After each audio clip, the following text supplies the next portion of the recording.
판례 요약집의 114페이지입니다. 114페이지. 자, 거기에 부합인데 거기에 256조 작년에 이제 기출 나왔거든요. 256조 한번 보세요. 256조. 아니 114페이지죠. 114페이지. 114페이지 256조. 부동산 소유자는 부동산에 부합한 물건의 핵심 단어 물건을 소유권을 취득한다. 그러나 타인의 권한이 핵심 단어죠.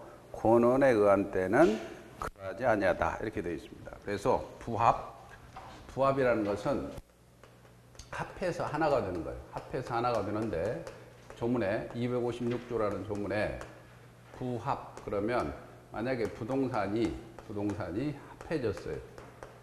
물건하고 그러면 그 물건의 소유권은 부동산 소유자에게 소유권이 귀속한다는 거죠. 근데 이제 이 물건을 놓고 자, 이게 동산이냐, 동산에 하나느냐, 부동산에 하나느냐. 근데 판례는 부동산도 포함된다는 거예요. 부동산도 포함된다. 그러면 이해가 만약에 토지가 있어요. 토지는 부동산이죠. 토지에 동산, 기름탱크가 이렇게 묻혀 있어요. 기름탱크. 주유소 하려고. 그럼 어떻게 됩니까? 이 부동산에 기름탱크는 동산이죠. 동산이 합해졌다. 그러면 기름탱크 소유권은 부동산 소유자에게 귀속한다는 거죠. 그죠? 그러면 기름탱크의 이 소유권 뺏긴 사람은 돈 내놔라 부당이득 청구하는 건 당연하고 그런데 이 부동산에 부동산도 부합한다는 거예요. 가령 갑이라는 사람이 있는데 이 1층 집이 있어요. 근데 너한테 임대차를 해줬어. 임차인이 증축하고 싶대. 그래라 그랬어요. 권한을 줬어.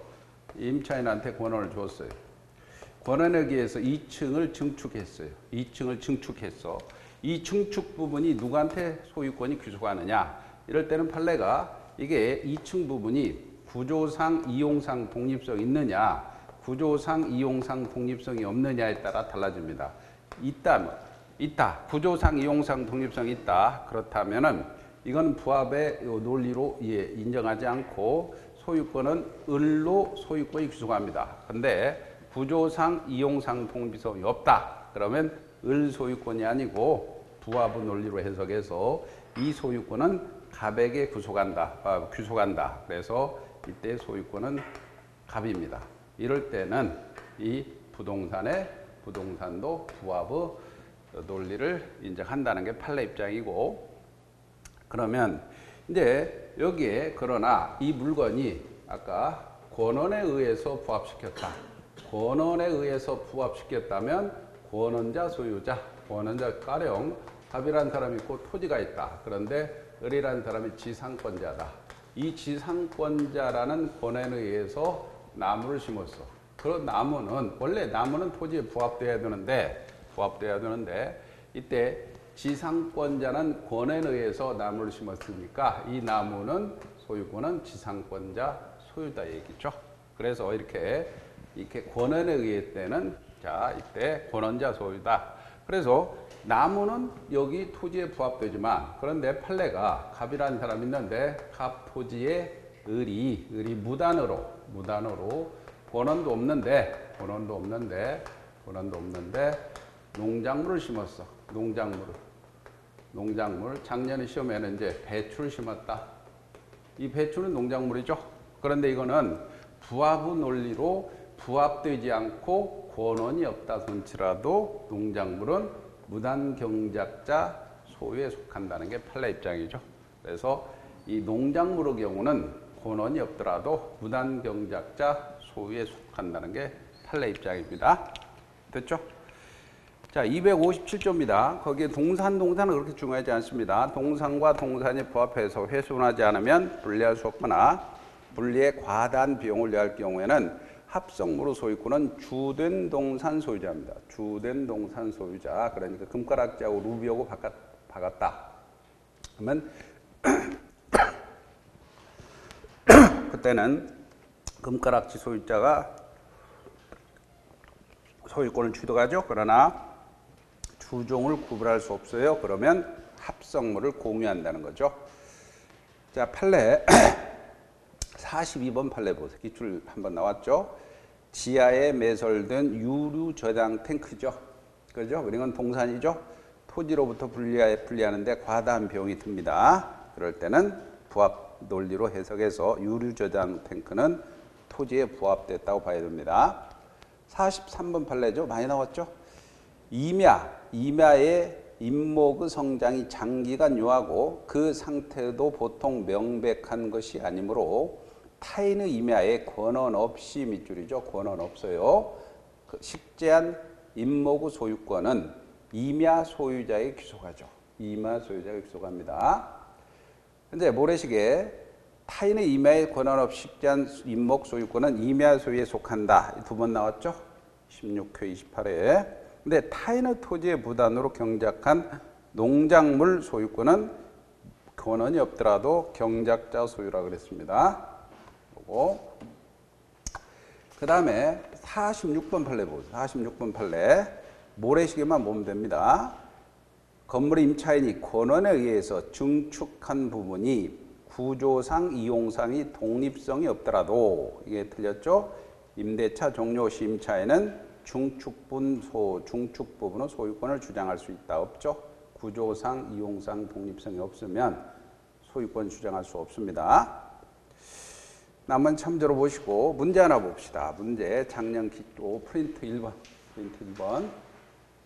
작년 기출입니다. 부합에 관해서 옳은 걸 모두 고르시오. 다툼이 있으면 판례해야 한다. 지상권자가 권한이 있네요. 지상권 자체에 의해서 토지에 부합시켰습니다.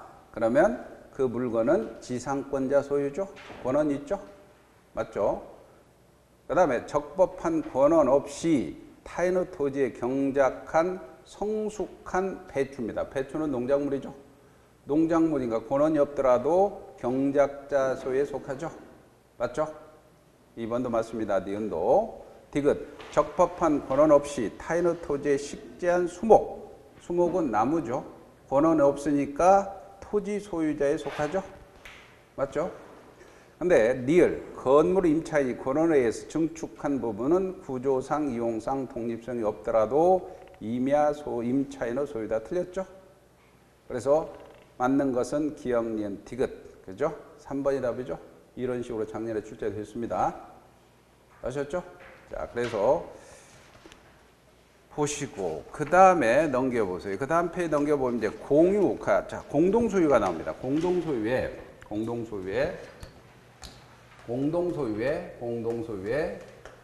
공유가 있고요. 공유가 있고 그 다음에 합유가 있고 그 다음에 총유 개념이 나옵니다. 그러면 공유는 예를 들어서 갑과 을이 있습니다. 그럴 때 갑과 을이 있을 때 야 1억씩 투자해서 그 땅을 지분으로 소유합니다. 이 지분으로 소유한다. 이게 공유인데 어느 부분에 찍더라도 갑이 2분의 1, 을이 2분의 1입니다. 요거는 이제 등기부로 표시되면 등기부에는 이번에 소유권 이전 갑 2분의 1, 을 2분의 1 이렇게 공유 지분이 등기가 됩니다. 이 지분은 비율입니다. 비율. 그렇기 때문에 특정 일부가 아닙니다. 특정 일부로 하려면 분할을 해야 돼요. 이렇게. 어느 부분에 찍더라도 2분이고 분할을 해야 특정 일부가 됩니다. 그리고 이 지분은 마음대로 처분할 수도 있어요. 그리고 여기에 저당권도 설정할 수 있어. 만약에 여기 이제 기출 판례가 만약에 지분의 저당권 설정했을 때 어느 부분에 찍더라도 갑이 가지고 있는 2분의 1의 병이 저당권 효력을 미치는데 문제는 분할했을 때 분할해버립니다. 이 분할했을 때 갑이 이 부분을 차지하게 됐어. 갑거가 됐어. 그럴 때 이 저당권의 효력은 어디에 미치느냐? 갑이 소유하는 특정 일부에 집중되느냐? 판례는 집중되지 않는다. 기출 판례가 어느 부분에 찍더라도 여전히 미치는 갑의 2분에 그대로 존속한다는 게 판례 입장입니다. 기출 판례. 그 다음에 합유는 민법상 조합체입니다. 민법상 조합체가 물건을 소유합니다. 예를 들어 조합체는 동업계약이라고 생각합니다. 동업계약. 가령 갑을병 세 사람이 우리 사업해보자. 유통업을 해보자. 1억씩 투자하자. 그래서 창고를 하나 사자. 이 창고 샀어요. 그러면 민법상 공업계약이 물건을 소유한 때 합의라고 하는데 내부 지분이 있습니다. 3분의 1씩 이렇게 1억씩 투자했으니까 3분의 1씩. 그런데 요 등기부를 떼보면 이렇게 한 번에 소유권 이전 합유자 갑을병 이렇게 표시됩니다. 합유자 갑을병 이렇게 표시되니까 지분이 등기가 안 된다는 거예요. 지분이 등기가 안 된다. 그래서 민법상 조합체가 물건을 소유할 때 이렇게 합유자 갑을병 이렇게 됩니다. 이렇게 합유자 갑을병 내부 지분이 있지만 이게 지분이 등기가 안 되니까 기출 판례가 한 사람이 사망했어. 특별한 약정이 없으면 이 지분 상속 등기가 안 됩니다. 지분 상속 등기가 안 된다. 그러면 정산을 해줘야 되겠죠. 그러면 나머지는 변경 등기에서 을병으로 잔존 합유자가 합유 재산이 되고 갑의 상속인들에게는 정산을 해주면 되죠. 자, 그 다음에 총유는 뭐냐면 총유는 자 권리 능력 없는 사단입니다. 권리 능력 없는 사단.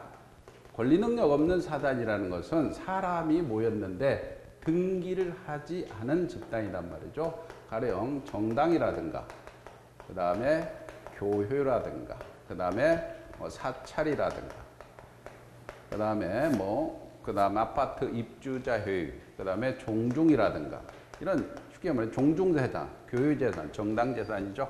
이런 것들은 지분 자체가 없으니까 등기부 때 보면 이렇게 종중이다. 그러면 3번 소유권 이전 A 종중 이렇게 나타나겠죠. B 정당 이렇게 나타납니다. 이렇게. 그래서 이렇게 공유 합의 총유가 있습니다. 근데 이제 요 공유 합의 총유가 근거 조문을 정리하다 보면 공유가 있고 그다음에 합유가 있고 그다음에 총유가 있다고 합시다. 그럴 때 첫째 지분이 있느냐? 지분이 있죠. 공유는. 자, 합의 지분은 지분은 있죠. 근데 등기가 안 됩니다. 총유는 지분이 없고요. 그다음에 지분의 처분이 자유롭냐? 마음대로 가죠. 이때는 지분이 처분한다는 것은 자기가 사업에서 빠집니다. 예를 들어 동업계약 합의 내가 몸에 앉아서 이 사업을 친구한테 넘길게. 그러면 지분을 처분해야 될 때는 갑과 을의 동의가 있어야 돼요. 전원의 동의가 있어야 되죠. 그 다음에 총유는 지분 처분이 안 되죠. 그 다음에 만약에 분할은 가능하냐? 마음대로 분할 가능하죠. 근데 합유는 조합체가 깨지지 않는 한 분할이 안 됩니다. 총유도 분할이 안 되죠. 그래서 여기에 이제 판례가 교유를 분할할 수 있느냐? 교유 분할이 안 된다는 거예요. 그러면 잔존 교인들의 총유로 나왔습니다. 총유로. 목사님이 신도들을 데리고 나가면서 교유를 분할해달라. 그럴 때 분할이 안 되니까 교유는 분할이 안 되니까 남아있는 교인들은 총유로 남는다. 이 기출 판례죠. 그 다음에 이제 보존행위는 가능하냐? 보존행위는 각자 갈 수 있습니다. 각자가. 여기는 보존행위도 각자 갈 수 있죠. 근데 이쪽은 사람이 모여서 결정하라. 사원 총유로 결정하라. 사원 총유 결의를 얻어서 결정하라. 이제 보존행위한 판례가 좀 나옵니다. 이따가 보존 각자가 요 판례는 나중에 보도록 하겠습니다. 관리행위. 이 작년에 관리행위가 나왔죠. 관리행위는 지분의 과반수로 결정합니다. 지분의 과반수로. 요 부분이 가장 중요한 기출이고 가장 시험 문제가 자주 나오죠. 지분의 과반수. 그 다음에 이 관리행위는 조합계약에 따라서 합니다. 조합계약에. 그 다음에 이 부분은 사원총회. 그 다음에 사용수익은 어떻게 하느냐? 사용수익은 지분의 비율로 합니다. 지분의 비율로 사용수익하고 요거는 조합계약. 요거는 정관, 기타, 규약으로 합니다. 그 다음에 처분 변경은 어떻게 하느냐? 처분 변경은 전원후 도입 동의고, 그 다음에 이것도 전원후 동의고, 이거는 사원총이 결의를 거쳐서 하라.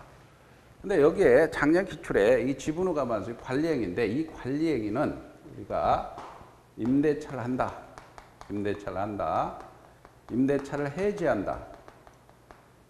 상법상 갱신거저로 통지다. 갱신거저로 통지 같은 거는 지분 과반수인데, 요 임대차가 시험 문제 자주 나오죠. 가령 만약에 갑이라는 사람이 있는데 을이라는 사람, 병이라는 사람이 있다 했을 때 병이 3분의 2 과반수 지분권자입니다. 이 토지에 대해서 6분의 1, 6분의 1이다. 그럴 경우에 병이 정한테 임대차를 했다. 갑과 을의 동의 없이. 그럴 경우에 임대차는 관리행위입니다. 관리행위니까 지분후 과반수로 결정하니까 적법하죠. 적법하니까 갑이라는 사람은 야, 너 나가라 할 수 없고, 자, 차임 내놔라 할 수 없다는 거예요. 이게 적법하니까 이게 작년 기출이죠. 그래서 요 부분 작년 기출 문제를 한번 먼저 보고 판례집을 봅시다. 2번이 작년 기출 문제예요. 2번 갑은 5분의 3, 을은 5분의 2 지분으로 X토지를 공유하고 있습니다. 틀린 걸 고르시오. 그러니까 갑이 지금 지분후 과반수가 넘죠? 을과 협의 없이 X토지를 병에게 임대해서, 아까 여기 임대는 지분후 과반수를 결정하면 되죠? 네?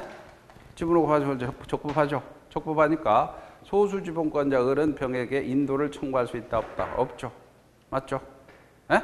지분후 과반수 결정했으니까 1번 맞고, 2번 갑이 을과 협의 없이 X토지를 병에게 임대 적법합니다. 과반수가 넘으니까. 병은 누굽니까? 임차인이죠? 임차인은 을의 지분에 상응하는 차임을 을에게 부당이득으로 반환할 의무가 없죠. 갑에게만 반환하면 됩니다. 그러면 그때 을은 갑한테 임차인 병에게 있으니까 2번은 맞습니다. 그래서 병은 누구한테 갑에게만 차임을 주면 되고, 을한테는 부당이득 반환 의무가 없습니다. 3번 을이 갑과 협의 없이 X토지를 병에게 임대했어. 을은 과반수권자가 아니죠. 부적법하죠. 그러니까 갑은 병에게 인도를 청구할 수 있습니다. 맞습니다. 과반수권자가 아니니까. 4번 을은 갑과 협의 없이 X토지 면적 5분의 2에 해당하는 부분을 배타적으로 사용수익, 여기 보세요. 조문에 나중에 볼 건데 사용수익은 지분 비율로 하는 거지 배타적으로 사용한다면 틀립니다. 사용수익은 지분 비율이죠. 그러니까 배타적으로 사용수익할 수도, 이게 틀립니다. 4번이 답이죠. 그 다음에 갑이 X토지 전부를 을의 동의 없이 매도해서 매수인명으로 이전되기를 마쳤습니다. 그러면 지분 범위 내에서, 갑의 지분 범위 내에서는 유효하죠. 자기 지분 범위 내에서 유효합니다. 그래서 4번이 답이죠. 자, 봅시다. 이제 조문 판례집을 보시면 공유입니다. 공유는 그 개념은 보시면 되고, 조문이 나옵니다. 262조. 물건이 지분에 의해서 수인의 공유로 된 때 공유를 하고, 공유자 지분은 균등한 거로 추정합니다. 이 추정에 동그라미 치고 본다 그러면 틀립니다. 263조 작년 기출이죠. 공유자는 지분을 처분할 수 있죠. 근데 지분 전부를 지분 비율로 사용수익하죠. 아까 배타적으로 사용수익한다면 틀리죠. 지분 비율로 사용수익합니다. 기출. 267조입니다. 267조는 자, 이것도 가끔 나오는데, 가령 갑이라는 사람, 을이라는 사람, 병이라는 사람이 각각 3분의 1, 3분의 1, 3분의 1 지분권자인데, 이 토지에 대해서 이 사람이 죽었어, 상속인 없이 죽었어, 또는 지분을 포기했어. 그러면 이 지분은 이 나머지 부분 사람에게 6분의 1씩 분속한다는 겁니다. 이게 267조 조문입니다. 그래서 공유자가 지분을 포기하거나 상속인 없이 사망하면 그 지분은 다른 공유자에게 지분 비율로 귀속한다는 거죠.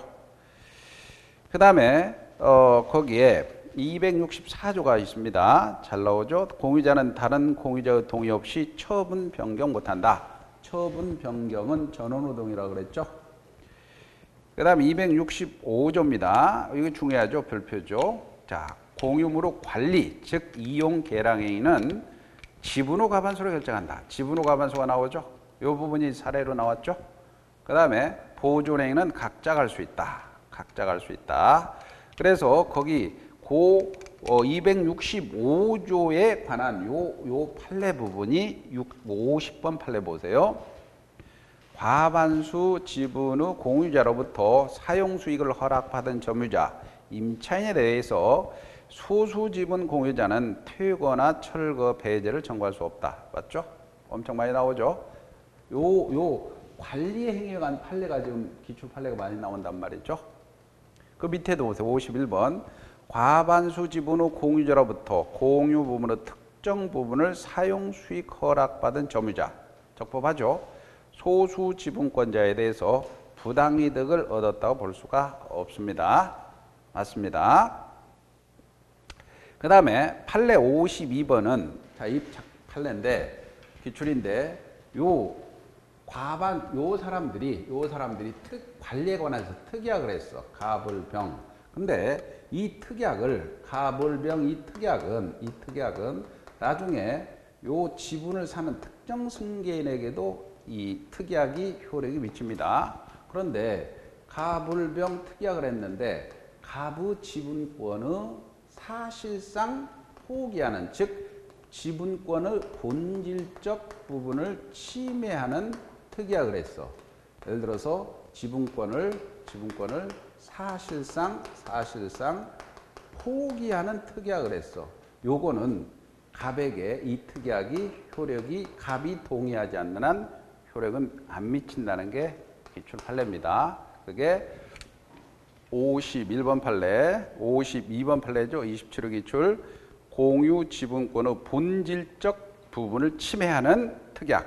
본질적 부분을 침해하는 특약 밑줄치고 지분권을 사실상 포기하는 특약이라고 쓰세요. 지분권을 사실상 포기하는 특약은 지분을 특정 승계인, 지분을 산 사람의 효력이 미치지 않는다. 미친다 이렇게 나왔습니다. 그럼 틀리죠? 자, 이게 이제 265조 관리에 관한 판례입니다. 그 다음에 266조입니다. 공유자는 지분 비율로, 아니야, 그 위에 266조 위에 공유자는 지분 비율로 관리 비용 의무를 부담하고 공유자가 1년 이상 의무를 지체한 때는 다른 공유자가 지분을 매수 청구할 수 있다. 자, 요약은 여러분 보세요. 그리고 넘기세요. 넘기시고 다음 페이지에 자, 53번도 판례 53번도 마찬가지입니다. 그래서 공유자 1인이 다른 공유자의 협의 없이 배타적으로 사용합니다. 적법하지 않죠?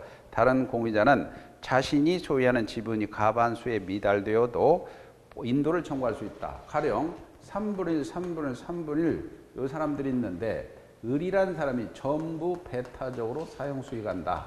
그러면 과반수에 미달하는 값도 보존행위를 근거로, 아까 보존행위는 각자죠? 근거로 전부 반환을 청구할 수 있다는 게 판례입니다. 그 다음에 그 판례 54번은 그 두 번째 모래시계 보세요. 두 번째 모래시계. 갑과 을이 토지를 공유하고 있는 경우 갑이 을의 동의 없이 단독명으로 이전 등기를 했습니다. 그러면 갑의 지분 범위 내에서는 유효라 그랬죠? 갑의 지분 범위 내에서는 유효입니다. 그 다음에 판례 55번도 모래시계 보세요. 모래시계. 공유물에 끼친 불법 행위한 손해배상. 자, 손해배상. 자, 거기 손해배상 밑줄 치고 부당이득도 쓰세요. 부당이득. 부당이득이나 손해배상. 가령 무슨 말이냐면 만약에 갑, 을, 병 세 사람의 공유물인데 이 토지를 정이 불법 침해했어. 그래서 손해가 발생했어. 손해가 1200만 원이 발생했어. 그러면 이 1200만 원을 갑, 을, 병이 다 청구할 수 없고 이 손해배상이나 부당이득은 돈과 관련되니까 자기 것만 청구하는 겁니다. 그러니까 자기 자기 지분 범위 내에서만 청구하니까 야 3분의 1 400만 원만 내놔 이렇게 청구하는 거지. 야 전부 내놔 청구할 수 없어요. 그래서 손해배상이나 부당이득, 돈과 관련되는 것은 자기 것만 청구하라는 얘기죠. 그래서 거기에 자, 특별한 사정이 없는 한 각 공유자는 자기 지분 범위 내에서만 행사할 수 있다. 400만 원 청구하는 거야. 그 다음에 56번 판례입니다. 자, 그것도 많이 나왔죠. 공유자 1위는 공유물의 보존행위로서 제3자에게 전부 말소 청구할 수 있다. 전부 말소 청구할 수 있다. 전부 말소 청구할 수 있다. 자, 그래서 보세요. 만약에 정이라는 사람이 전부 등기를 했어. 전부 등기하고 있다. 그러면 아까 보존행위는 각자가 할 수 있다 그랬죠. 그러면 갑이라는 사람이 야, 너 전부 말소해 청구할 수 있다는 겁니다. 전부 말소해 이렇게. 그런데 아까 내부자가 을이라는 사람이 전부 등기하고 있어. 그러면 전부 말소해 이렇게 안 되죠. 네 것 빼고 말소해. 제3자가 전부 등기했다면 전부 말소해 할 수 있지만 내부자가 등기했다면 네 것 빼고 말소해 이렇게 해야 돼요.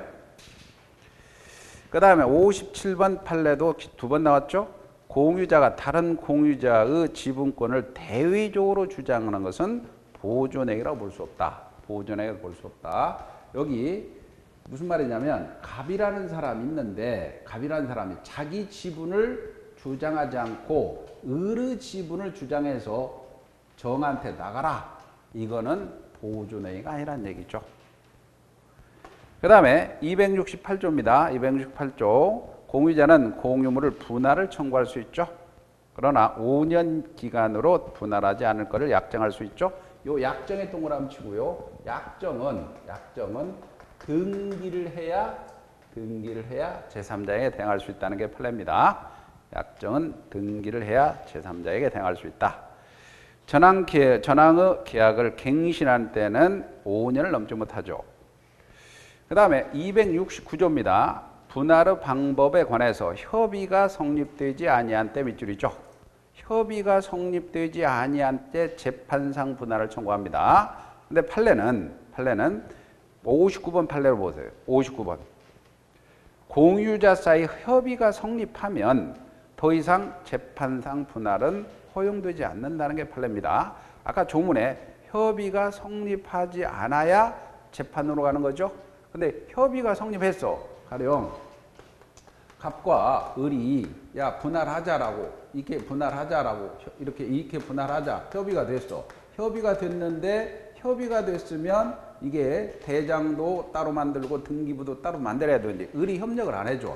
협력을 안 해주면 갑이 을을 상대로 이행의소 즉 지분 이전 등기를 청구해야 되는 거지 재판상 분할은 청구가 안 되는 거죠.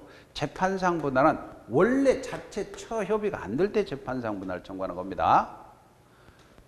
그래서 다시 269조로 봅니다. 이 항 보세요. 현물로 분할할 수 없거나 분할로 인하여 현저히 감소할 염려가 있는 때는 법원에 경매를 명해서 경매를 통해서 이때 대금 분할을 가능합니다.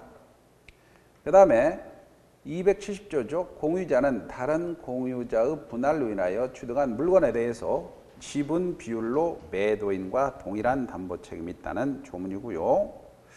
58번 판례 보세요. 공유물 분할은 언제나 전원이 참여해야 됩니다. 전원이 참여해야 되고 협의 분할이든 재판상 분할이든 한 사람이라도 참여하지 않으면 무효다 동그라미입니다. 그 다음에 거기 60번도 보세요. 재판에 의한 공유물 분할은 원칙적으로 현물 분할이다. 밑줄이 기출이죠. 재판상 분할이든 협의 분할이든 현물 분할이 원칙이요. 이렇게 현물 분할 이렇게. 그 다음에 그것이 불가능하거나 그것으로 인해서 상호간의 간격이 생기거나 감소할 염려가 있는 경우는 경매 대금으로 분할을 청구할 수 있겠죠. 자, 넘기세요. 넘기시고 다음 페이지에 거기 62번 판례입니다. 61번 판례 보면 모래시계 보세요. 아까 모래시계 공유자 1인이 지분 위에 설정된 담보 물건은 분할로 설정자 앞으로 집중된다. 아까 집중되지 않는다 그랬죠? 예? 아까 이 여기에 저당권은 이게 분할로 인해서 이 부분이 집중되지 않고 여전히 효력이 미친다 그랬죠? 집중된다 하면 틀립니다. 그래서 위에 판례 보니까 갑과 을이 공유 62번 후에 갑과 을이 공유하는 부동산 중 가부 지분유의 근저당이 설정되어 있어요.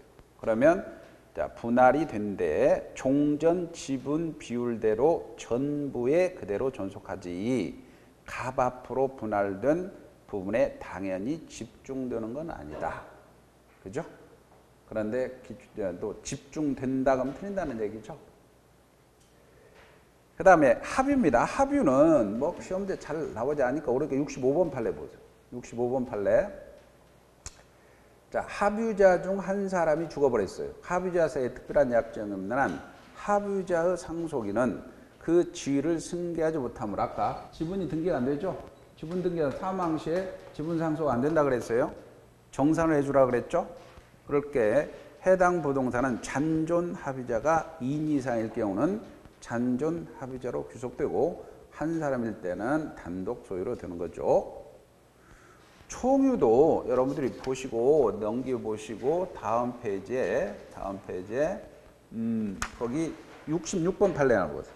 66번 판례. 교유 사건인데 일부 교인들이 교유를 탈퇴해서 교인으로서 지위를 상실하게 되면 총유 의결에 참가할 지위나 사용 수익 권리는 상실하고 종전 교회 재산은 잔존 교인들의 총유죠. 아까 그래서 교위 분할이 안 되니까 잔존 교인들의 총유라 그랬죠. 잔존 교인들의 총유입니다. 자, 이렇게 하고 그 다음에 자 보시고요. 그 다음에 이제 용익 물건이 있습니다. 지상권, 지역권, 전세권. 사실은 이제 여기까지 소유권이고 그 다음에 지상권이 있다.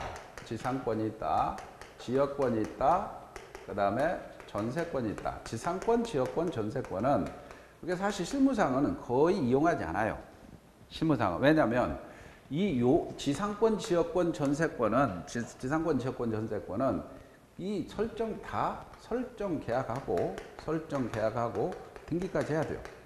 그런데 지상권은 최단기가 나중에 30년, 15년, 5년을 보상해 줘야 돼요. 보장을 해줘야 돼요.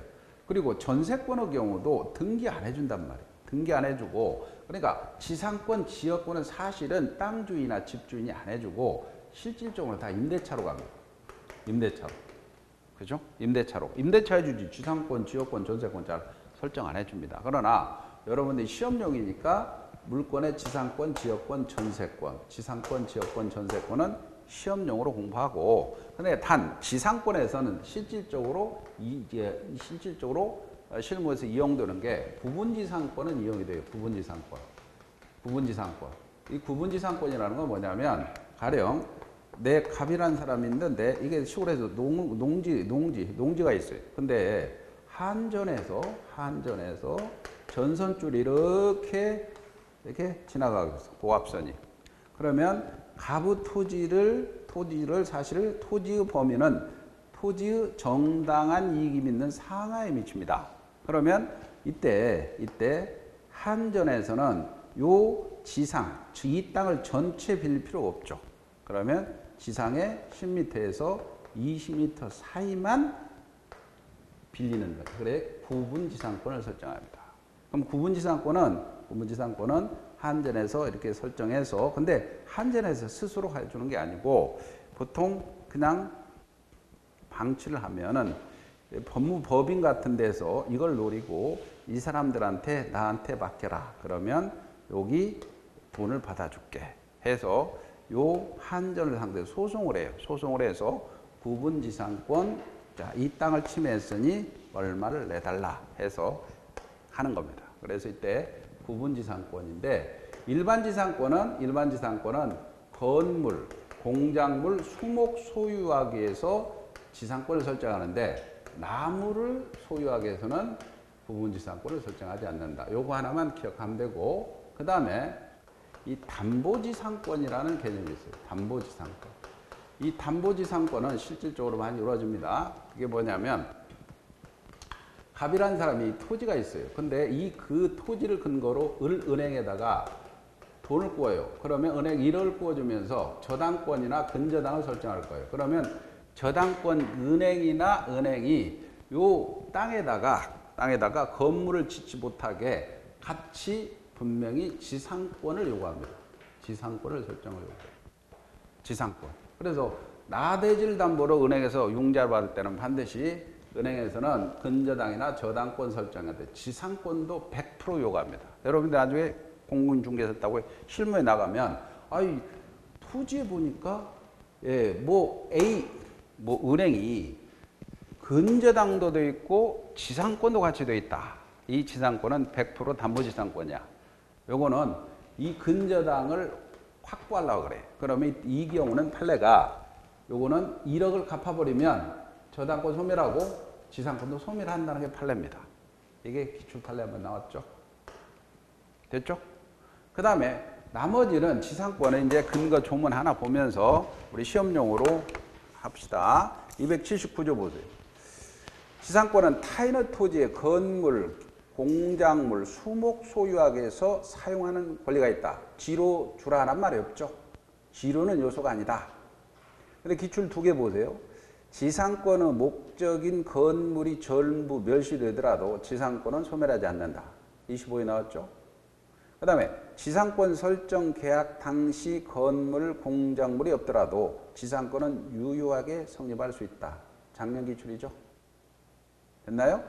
그 다음에 판례 1번 임목에 대한 벌채권의 확보를 위해서 지상권을 설정했다 하더라도 지상권에는 부종성이 인정되지 않으므로 벌채권이 소멸했더라도 지상권은 소멸한 것이다. 아니다? 아니다.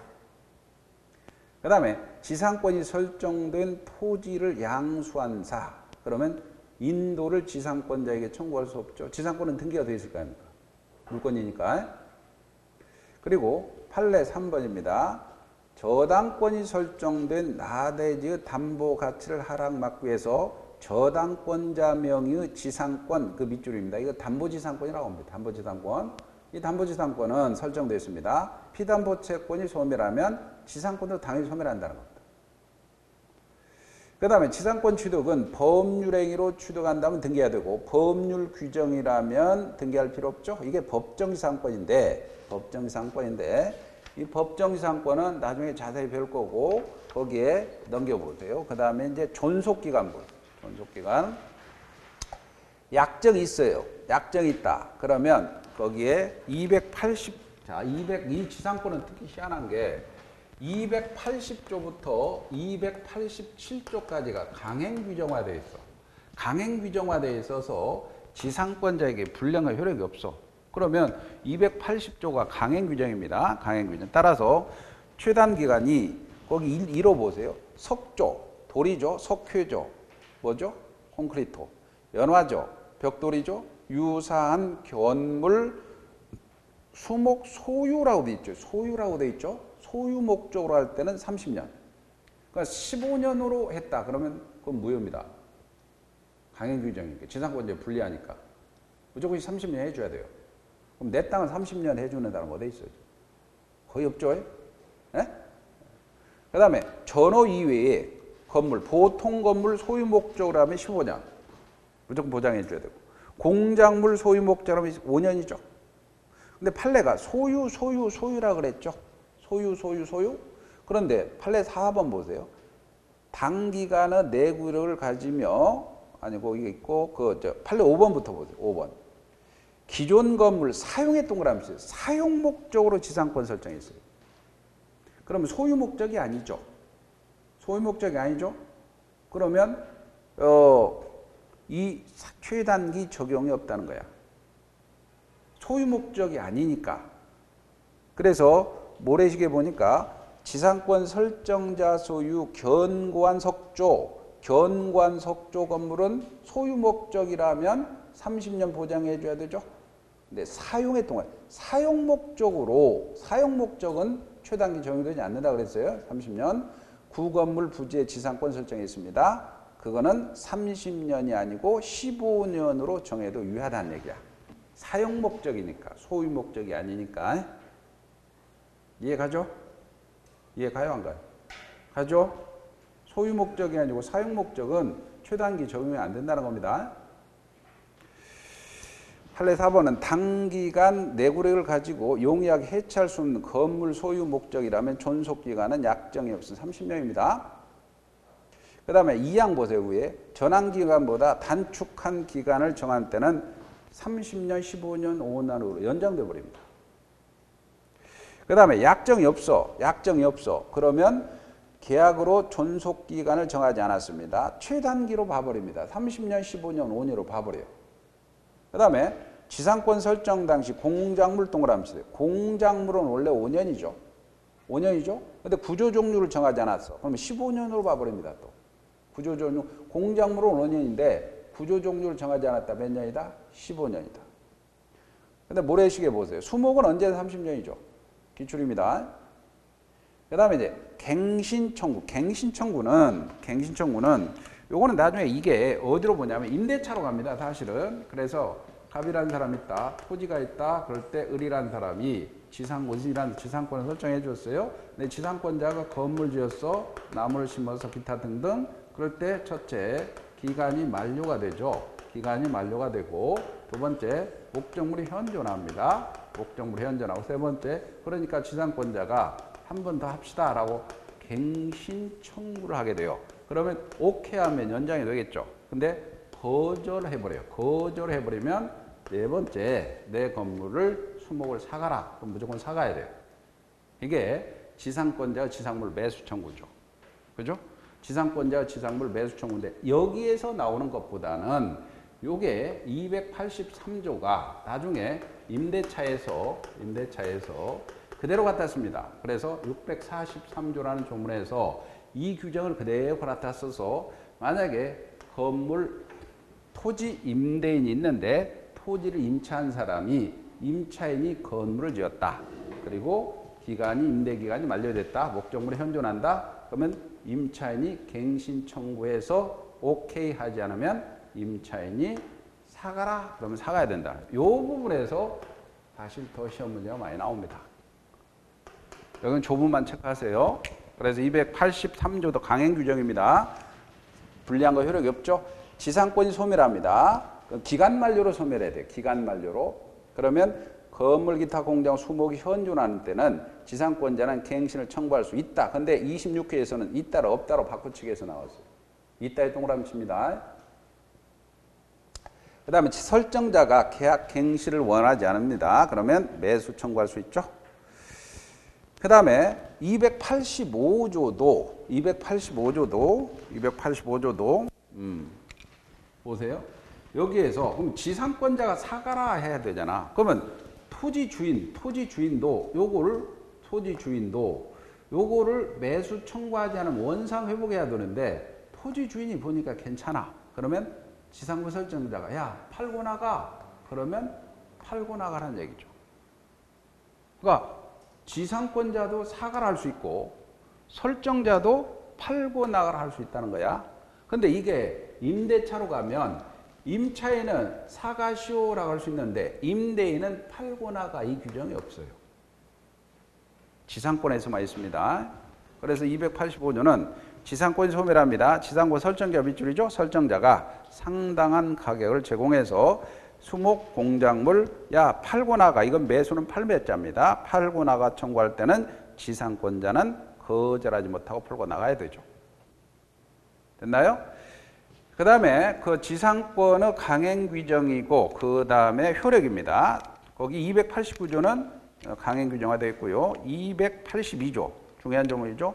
지상권자인 타인에게 권리를 양도하거나 존속기간에서 임대할 수 있죠. 근데 282조가 강행 규정이니까 거기 모래시계 지상권 양도 특약, 금지 특약은 무효입니다. 지상권자에게 효력이 없으니까. 자, 지상권자는 토지 소유자의 의사에 반해서도 자유롭게 타인에게 지상권을 양도할 수 있죠. 강행 규정이 용화되어 있으니까. 그 다음에 치료지급 의무 287조죠. 지상권이 2년입니다. 2년 이상 치료를 지급하지 않은 때는 소멸 청구할 수 있어. 소멸 청구 즉시 소멸합니다. 그러면 밑에 판례는 기출이 뭐냐면 만약에 갑이라는 사람이 있는데 토지가 있어. 이렇게 토지가 있는데 을이라는 사람이 이 지상권자야. 지상권자가 원래 갑한테 1년을 연체를 했어. 안 줬어. 그리고 땅이 팔렸어.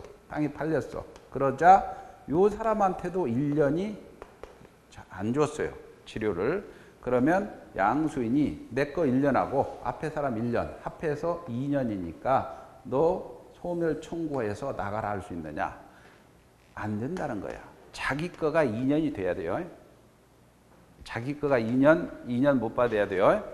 그래서 거기에 판례 7번은 지상권의 지료 연체가 토지 소유권 양도 전후에 걸쳐서 이루어졌습니다.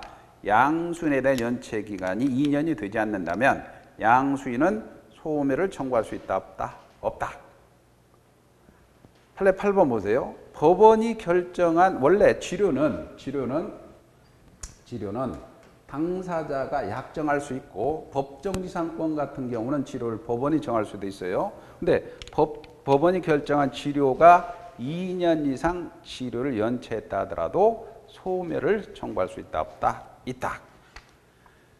자, 그리고 넘기시고 다음 페이지 10번 판례는 아까 요것과는 좀 판례는 아직 기출 나오지 않았지만 이것과는 좀 비교해야 돼요. 요거는 앞사람한테 1년, 뒷사람한테 1년. 그죠? 요거 가지고 합산이 안 된다 그랬죠. 근데 을이라는 사람이 돈을 안 주니까 1년 안 주니까 소송을 했어요. 지로 내놔라. 그죠? 근데 소송이 길었어. 그러면 이 1년 주라고 판결이 났어. 그리고 이 소송 종료도 소송이 한 2년을 끌었다고 합시다. 그럼 1년만 안 줬죠. 소송 아니라고 또 1년 걸렸죠. 예? 1년 걸렸죠? 그러면 이때는 한 사람에게 요게 1년, 또 1년이잖아요. 요거는 합산할 수 있어요. 판결 전에 1년, 판결 후에 1년. 이건 합산이 가능합니다. 그게 거기에 밑줄 친 게 판결 확정 전후에 걸쳐서 한 사람에게 2년 이상 연체했다면 지상권 소멸 청구할 수 있다, 없다? 있다. 이건 아직 안 나왔죠? 286조까지 좀 쉽시다. 286조는 지료가 토지에 관한 조세, 기타 부담 증가나 증가 변동으로 상당하지 않은 때는 증감을 청구할 수 있죠. 증감. 그런데 거기에 판례 11번입니다. 지료에 있어서 지료 지급은 요소가 아닙니다. 그래서 지료에 관한 유상약정, 돈 줄게라는 유상약정이 없는 이상 지료를 청구할 수 없겠죠. 약정이 있어야 돼요.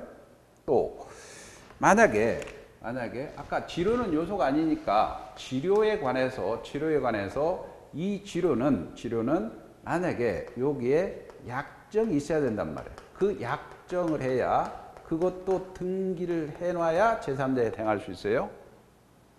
이해가죠? 그러면 만약 법정지상권이 성립됐다.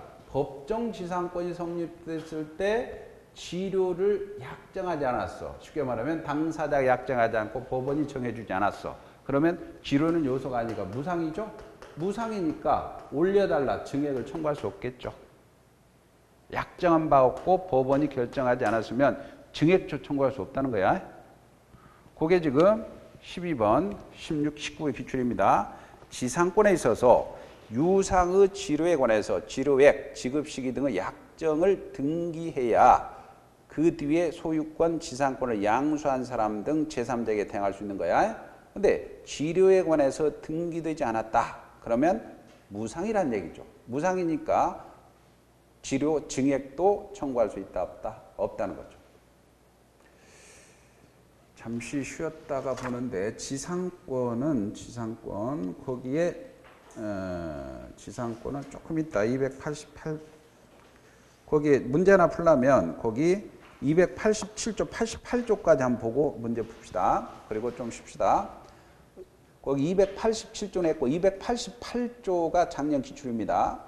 지상권이 저당권의 목적인 때 지상권의 저당권 설정이 됐어요. 그 토지가 있는 건물 수목이 저당권의 목적이 된 때는 전조 청구는 저당권자에게 통지한 후 상당한 기간 밑줄입니다. 요 상당한 기간을 정리하는 즉시 그럼 틀리죠? 저당권의 목적인 때는 저당권자에게 상당 기간을 통지해서 경과해야 효력이 생긴다. 그런데 모래시계 보세요. 지상권이 저당권의 목적인 경우에 지로 연체를 이유로 소멸 청구는 저당권자에게 통지하면 즉시 효력이 있어. 즉시가 틀렸죠? 뭘로 바꾼 거예요? 상당한 기간이 지나야 효력이 생긴다 그랬죠? 예? 이 말인지 알겠죠? 상당한 기간을 즉시로 바꿔서 시험 문제 냈단 말이에요. 자, 문제 한번 보죠. 문제 작년 기출이 3번 한번 보죠. 지상권에 관해서 틀린 걸 고르시오. 다툼이 있으면 플레이한다. 작년 기출입니다. 지상권 서열 설정 계약 당시 건물 기타 공작물이 없더라도 지상권은 유효하게 성립할 수 있죠. 맞죠? 2번 지상권은 토지 소유자 의사에 반해서 자유롭게 타인에게 지상권을 양도할 수 있죠. 맞죠? 그 다음에 지상의 공간은 상하의 범위를 정해서 공작물을 소유하기 위한 지상권을 목적으로 할 수 있죠. 구분지상권 맞죠? 지상권이 저당권의 목적입니다. 지루 연체를 이유로 지상권 소멸 청구는 저당권자에게 통지하면 즉시가 아니고 상당 기간이 지나야 효력이 생기죠. 288조입니다. 그래서 우리 기출을 보면 근거 조문 반드시 하느냐, 판례하느냐, 그죠? 그걸 물어보는 거야. 4번이 틀렸고. 그 다음에 지상권 소멸 시 지상권 설정자가 상당한 가격을 제공해서 공작물 매수, 설정자도 사가시효할 수 있죠? 팔거나 매수 청구한 때는 정당한 이유 없이 거절 못하죠? 조문이죠? 네? 좀 쉬었다 합시다.